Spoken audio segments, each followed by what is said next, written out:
Welcome to part 2 of the second chapter of Lord of the Flies. Pay attention to the imagery of the fire later on in this chapter, and we'll talk about it in class. Below the other side of the mountaintop was a platform of forest. Once more Ralph found himself making the cupping gesture. "Down there we could get as much wood as we want." Jack nodded and pulled at his underlip. Starting perhaps 100 feet below them on the steeper side of the mountain, the patch might have been designed expressly for fuel. Trees, forced by the damp heat, found too little soil for full growth, fell early and decayed. Creepers cradled them and new saplings searched a way up. Jack turned to the choir, who stood ready. Their black caps of maintenance were slid over one ear like berets. "We'll build a pile! Come on!" They found the likeliest path down and began tugging at the dead wood, and the small boys who had reached the top came sliding too, till everyone but Piggy was busy. Most of the wood was so rotten that when they pulled it, it broke up into a shower of fragments and wood lice and decay. But some trunks came out in one piece. The twins, Sam and Eric, were the first to get a likely log, but they could do nothing till Ralph, Jack, Simon, Roger, and Maurice found room for a handhold. Then they inched the grotesque dead thing up the rock and toppled it over on top. Each party of boys added a quota, less or more, and the pile grew. At the return, Ralph found himself alone on a limb with Jack, and they grinned at each other, sharing this burden. Once more, amid the breeze, the shouting, the slanting sunlight on the high mountain was shed that glamour, that strange, invisible light of friendship, adventure, and content.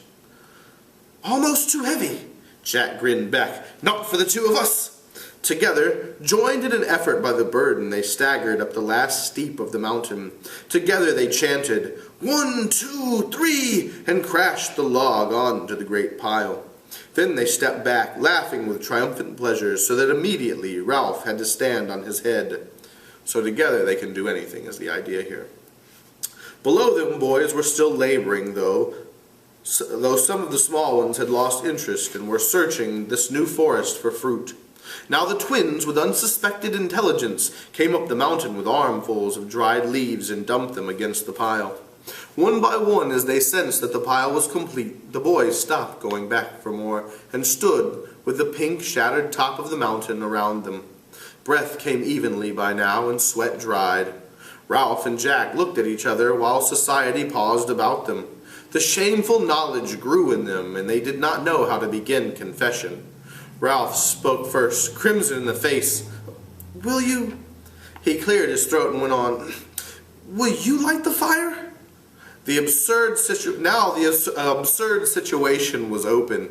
Jack blushed too. He began to mutter vaguely, "You rub 2 sticks, you rub—" He glanced at Ralph, who blurted out the last confession of incompetence. "Has anyone got any matches?" "You make a bow and spin the arrow," said Roger. He rubbed his hands and mimed. Psst, psst. A little air was moving over the mountain. Piggy came with it in shorts and shirt, laboring cautiously out of the forest, with the evening sunlight gleaming from his glasses. He held the conch under his arm. Ralph shouted at him, "Piggy, have you got any matches?" The other boys took up the cry till the mountain rang. Piggy shook his head and came to the pile. My, you've made a big heap, haven't you?" Jack pointed suddenly. "His specs! Use them as burning glasses!" Piggy was surrounded before he could back away. "Here, let me go!" His voice rose to a shriek of terror as Jack snatched the glasses off his face. "Mind out! Give them back! I can hardly see! You'll break the conch!" Ralph elbowed him to one side and knelt by the pile. "Stand out of the light!"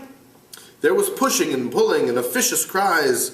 Ralph moved the lenses back and forth, this way and that, till a glossy white image of the declining sun lay on a piece of rotten wood. Almost at once a thin trickle of smoke rose up and made him cough. Jack knelt too and blew gently, so that the smoke drifted away, thickening, and a tiny flame appeared. The flame, nearly invisible at first in that bright sunlight, enveloped a small twig, grew, was enriched with color, and reached up to a branch which exploded with a sharp crack. The flame flapped higher, and the boys broke into a cheer. "My specs!" howled Piggy. "Give me my specs!" Ralph stood away from the pile and put the glasses into Piggy's groping hands. His voice subsided to a mutter. "Just blurs, that's all. Hardly see my hand." The boys were dancing. The pile was so rotten and now so tinder dry that whole limbs yielded passionately to the yellow flames that poured upwards and shook a great beard of flame 20 feet in the air. For yards round the fire the heat was like a blow, and the breeze was a river of sparks. Trunks crumbled to white dust. Ralph shouted, "More wood! All of you get more wood!" Life became a race with the fire, and the boys scattered through the upper forest. To keep a clean flag of flame flying on the mountain was the immediate end, and no one looked further. Even the smallest boys, unless fruit claimed them, brought little pieces of wood and threw them in. The air moved a little faster and became a light wind, so that leeward and windward side were clearly differentiated. On one side the air was cool, but on the other the fire thrust out a savage arm of heat that crinkled hair on the instant. Boys who felt the evening wind on their damp faces paused to enjoy the freshness of it, and then found they were exhausted. They flung themselves down in the shadows that lay among the shattered rocks. The beard of flame diminished quickly, then the pile fell inwards with a soft, cindery sound, and sent a great tree of sparks upward, that leaned away and drifted downwind. The boys lay panting like dogs. Ralph raised his head off his forearms. "That was no good." Roger spat efficiently into the hot dust. "What do you mean?" "There wasn't any smoke, only flame." Piggy had settled himself in a space between two rocks and sat with the conch on his knees. "We haven't made a fire," he said. "What's any use? We couldn't keep a fire like that going, not if we tried." "A fat lot you tried," said Jack contemptuously. "You just sat." "We used his specs," said Simon, smearing a black cheek with his forearm. "He helped that way." "I got the conch," said Piggy indignantly. "You let me speak." "The conch doesn't count on top of the mountain," said Jack, "so you shut up." "I got the conch in my hand." "Put on green branches," said Maurice. "That's the best way to make smoke." "I got the conch." Jack turned fiercely. "You shut up." Piggy wilted. Ralph took the conch from him and looked around the circle of boys. "We've got to have special people for looking after the fire. Any day there might be a ship out there." He waved his arm at the taut wire of the horizon. "And if we have a signal going, they'll come and take us off. And another thing, we ought to have more rules. Where the conch is, that's a meeting. The same up here as down there." They assented. Piggy opened his mouth to speak, caught Jack's eye, and shut it again. Jack held out his hands for the conch and stood up, holding the delicate thing carefully in his sooty hands. "I agree with Ralph. We've got to have rules and obey them. After all, we're not savages. We're English, and the English are the best at everything. So we've got to do the right things." He turned to Ralph. "Ralph, I'll split up the choir, my hunters, that is, into groups, and we'll be responsible for keeping the fire going." This generosity brought a spatter of applause from the boys, so that Jack grinned at them and then waved the conch for silence. "We'll let the fire burn out now. Who would see smoke at night time anyway? And we can start the fire again whenever we like. Alters, you can keep the fire going this week, and trebles the next." The assembly assented gravely. "And we'll be responsible for keeping a lookout too. If we see a ship out there—" They followed the direction of his bony arm with their eyes. "We'll put green branches on, and then there'll be more smoke." They gazed intently at the dense blue of the horizon, as if a little silhouette might appear there at any moment. The sun in the west was a drop of burning gold that slid nearer and nearer the sill of the world. All at once they were aware of the evening as the end of light and warmth. Roger took the conch and looked round at them gloomily. "I've been watching the sea. There hasn't been the trace of a ship. Perhaps we'll never be rescued." So he's kind of a negative guy here. A murmur rose and swept away. Ralph took back the conch. "As I said before, we'll be rescued sometime. We've just got to wait, that's all." Daring, indignant, Piggy took the conch. "That's what I said. I said about our meetings and things, and then you said shut up." The voice lifted into the whine of virtuous recrimination. They stirred and began to shout him down. "You said you wanted a small fire, and you've been and built a big pile like a hayrick. If I say anything," cried Piggy with bitter realism, "you say shut up. But if Jack or Maurice or Simon—" He paused in the tumult, standing, looking beyond them, and down the unfriendly side of the mountain to the great patch where they had found dead wood. Then he laughed so strangely that they were hushed, looking at the flash of his spectacles in astonishment. They followed his gaze to find the sour joke. "You got your small fire, all right!" Smoke was rising here and there among the creepers that festooned the dead or dying trees.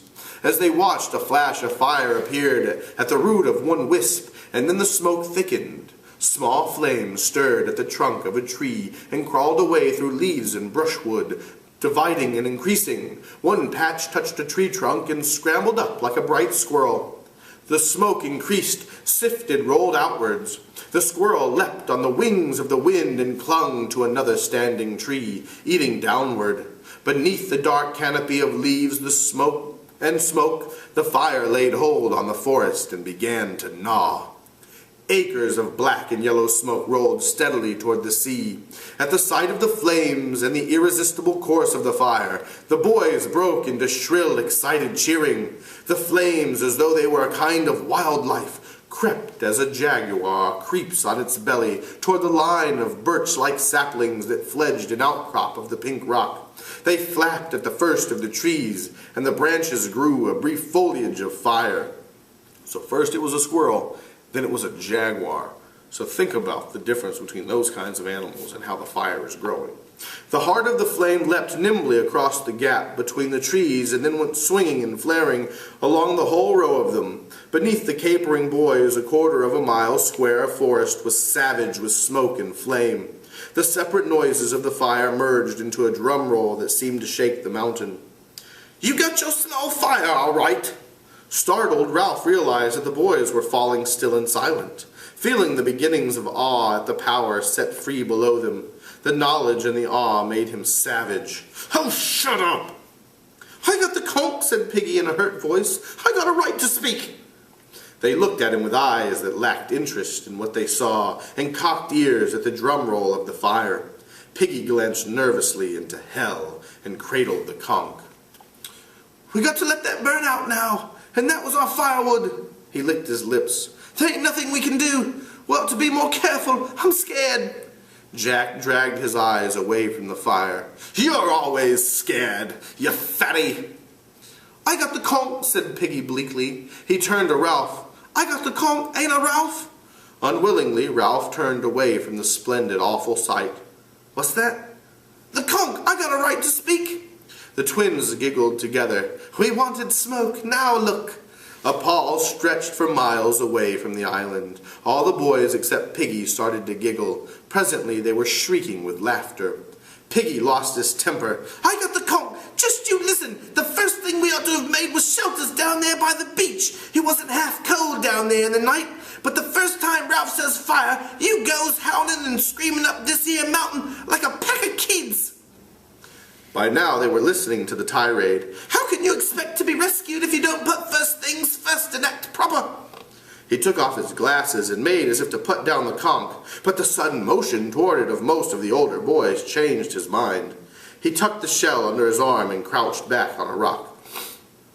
"Then when you get here you build a bonfire that isn't no use. Now you've been and set the whole island on fire. Won't we look funny if the whole island burns up? Cooked fruit, that's what we'll have to eat, and roast pork. And that's nothing to laugh at. You said Ralph was chief and you don't give him time to think. Then when he says something you rush off like... He paused for breath and the fire growled at them. "And that's not all. Them kids, the little uns. Who took any notice of them? Who knows how many we got?"